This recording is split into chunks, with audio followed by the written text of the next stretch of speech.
Hello everyone, with Jamaica here. Welcome to this updated video on the weather across Jamaica and the Caribbean. It is Thursday evening, May 11, 2023. Now before we jump into it, please ensure that you guys like the video, share it, subscribe and tap the notification bell so that you'll be notified every time I post a brand new video. Feel free to leave a comment down the comment section letting me know what the weather has been like in your area recently. Also feel free to ask any weather related question that you might have about the future of the weather in your specific area. I respond to all comments and I really live for this stuff. Alright, so let us take a look at a post that was made on Twitter recently. Actually, this tweet came out today, and it's from Philip Klossbach. He is a meteorologist at Colorado State University who specializes in the Atlantic Basin seasonal hurricane forecast. And he made mention that the NOAA, that's the National Oceanic and Atmospheric Administration, has determined that the Atlantic had a January subtropical storm. So apparently there was a storm that came out in January, but this storm wasn't named. It says here, while storm will not be given an official name retroactively, when Arlene forms, it will be the second storm of the 2023 Atlantic hurricane season.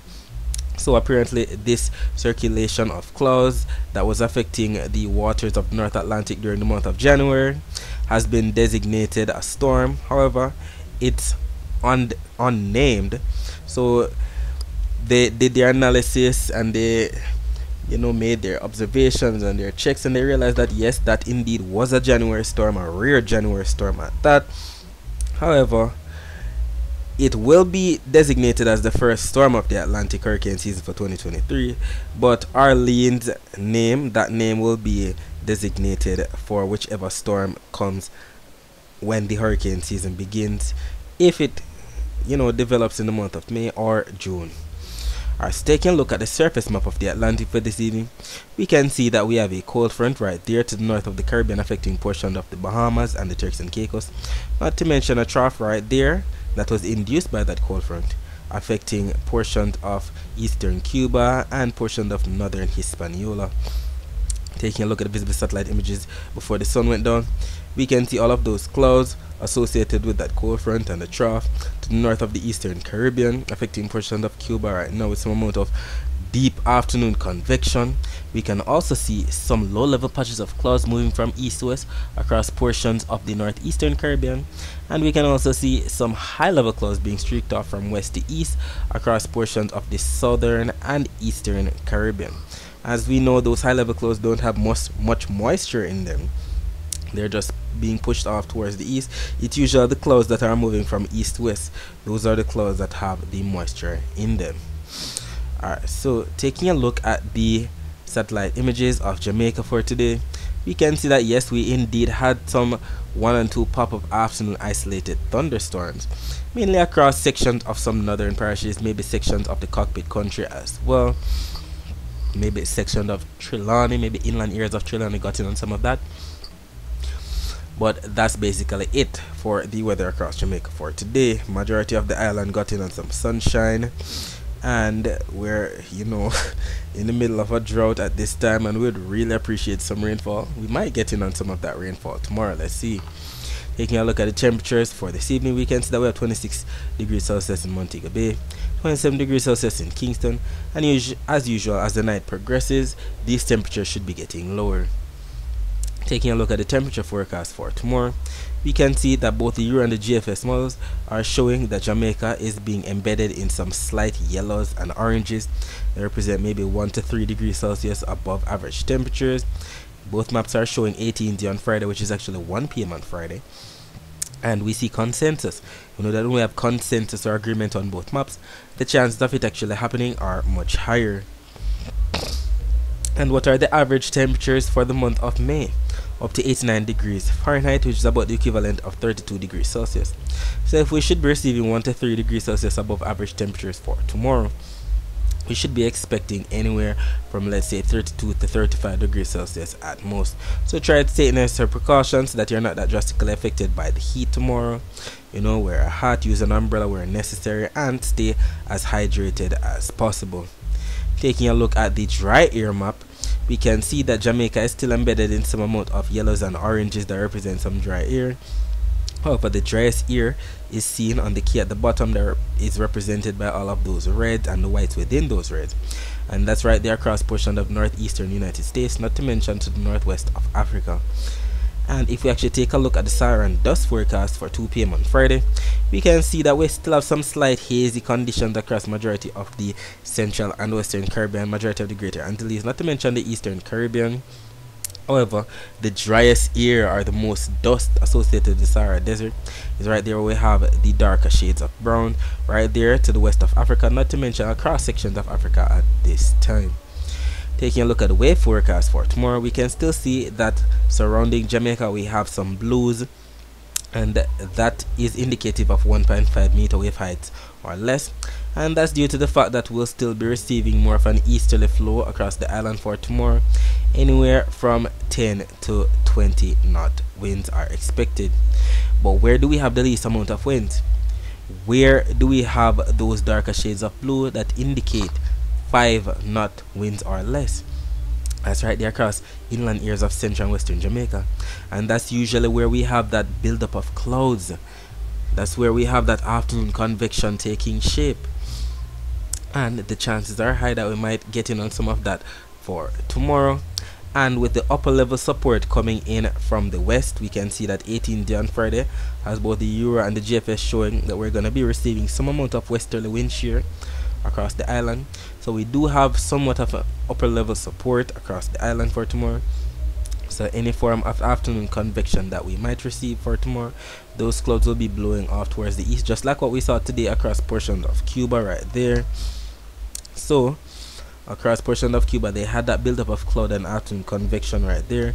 Then the high level clouds were being pushed off towards the east, so I might see something similar to what has happened right there across portion of Jamaica for Friday.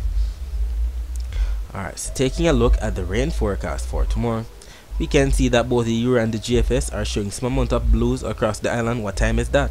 That's about 3 p.m. Jamaica time, 4 p.m. Eastern Standard Time, but 3 p.m. Jamaica time. We see some blues across portions of eastern, central, and western Jamaica right there, especially across portions of central Jamaica. Look at those darker shades of blue right there on the border of Trelawney, St. Ann, Manchester, and Clarendon. Some deep convection might be taking shape. Either way, we still have consensus. We have those blues on the Euro model as well. I know that when we have consensus or agreement on both maps, the chances of it actually happening are much higher. Even on the accumulated precipitation forecast, showing all the rainfall totals that's expected from now up until 10 p.m. on Friday, we see the consensus majority of the rainfall across portions of central and western Jamaica. So we'll see exactly what unfolds tomorrow. Ensure that you bring your weather gear, your rain gear, umbrella, raincoat, whatever the case may be, so that if it rains you're not that drastically affected.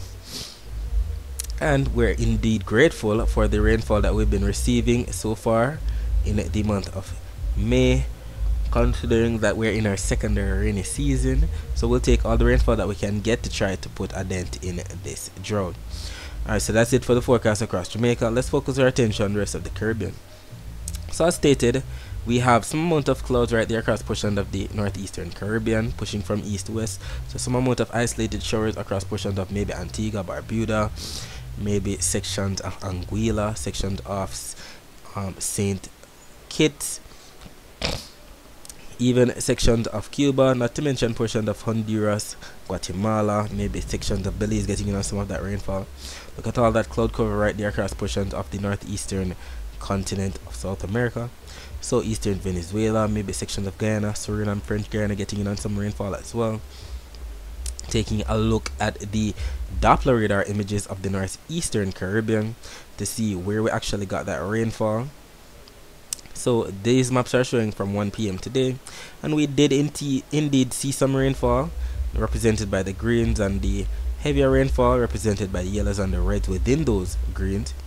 So we see some across portions of western Puerto Rico, not to mention sections of St. Martin, St. Kitts, just as stated earlier, Guadeloupe, St. John's getting in on some of that rainfall, maybe even St. Bart's getting in on some rainfall as well today.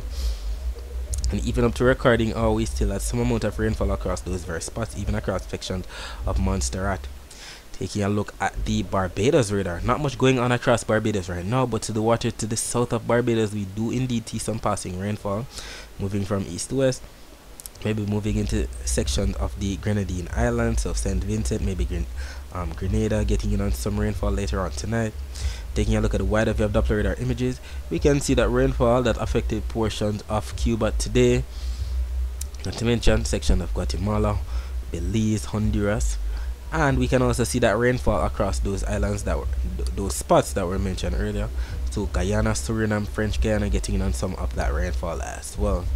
Taking a look at the temperature forecast for tomorrow, we can see that for the most part, the Eastern Caribbean should be getting in on some average, if not slightly below average temperatures for Friday, while the above normal temperatures seem to be right there across portions of northern South America. So Venezuela, Colombia, maybe Panama, Costa Rica, Nicaragua, Honduras, Guatemala, Belize, and Mexico getting in on some amount of above normal temperatures, not to mention portions of the southern US, all the way around to Cuba, the Bahamas, Hispaniola, and Jamaica. Taking a look at the Saharan dust forecast, we can see that we have some amount of slight hazy weather right there across portions of the Turks and Caicos, Cuba, Hispaniola, Puerto Rico, portions of the Cayman Islands, Jamaica, as well as portions of the Yucatan Peninsula, not to mention sections of the ABC Islands, Trinidad and Tobago, and areas to the north of there, so St. Vincent and the Grenadines, St. Lucia, Dominica, sections of Barbados getting in on some of that. Either way, we have some slight haze to be receiving tomorrow across the Caribbean. Thankful that we're not getting those darker shades of brown. That is where we would have that visibility, you know, being affected. Not to mention the hazy weather that would be affecting our respiratory issues or causing respiratory issues across the region for some. Taking a look at the wave forecast for tomorrow, we can see that for the most part, majority of the basin should be receiving 1.5 meter wave height or less, and that's due to the fact that we'll be receiving more of an easterly flow, averaging anywhere from 10 to 20 knot wind. So we don't have much in the way of very strong winds across the basin for 12 p.m. on Friday, and we have consensus on both the Euro and the GFS models with that. However, let us take a look at the rain forecast. We can see a lot of rainfall being forecasted for sections of Cuba that will be affected or still continue to be affected by that cold front and the trough. Not to mention sections of Hispaniola, so right there, Haiti, the Dominican Republic, sections of Puerto Rico could still be getting in on some more rainfall, sections of the northeastern Caribbean, same areas that were just mentioned, St. Martin, St. Kitts, sections of the US and British Virgin Islands, Guadeloupe especially getting in on some more rainfall right there. And we have consensus on both maps, and you know that when we have consensus, the chances of it actually happening are much higher. Scrolling down to the southern portion of the basin, we can see even up to 1 inch of rainfall, maybe some isolated flash flooding in store for sections of Panama, Costa Rica, sections of eastern Nicaragua, sections of Colombia, sections of Guyana, and even portions of Trinidad and Tobago could get in on some slight rainfall right there. Taking a look at the western portion of the basin, we can see some rainfall right there across portions of eastern and central Mexico, not to mention sections of the Yucatan Peninsula, as well as sections of Guatemala and Belize. So we definitely indeed have some rainfall to get, lots of 1 inch rainfall or more in there as well. So there might be some amount of isolated flash flooding taking place. Alright, so that's it for today. Thanks for watching.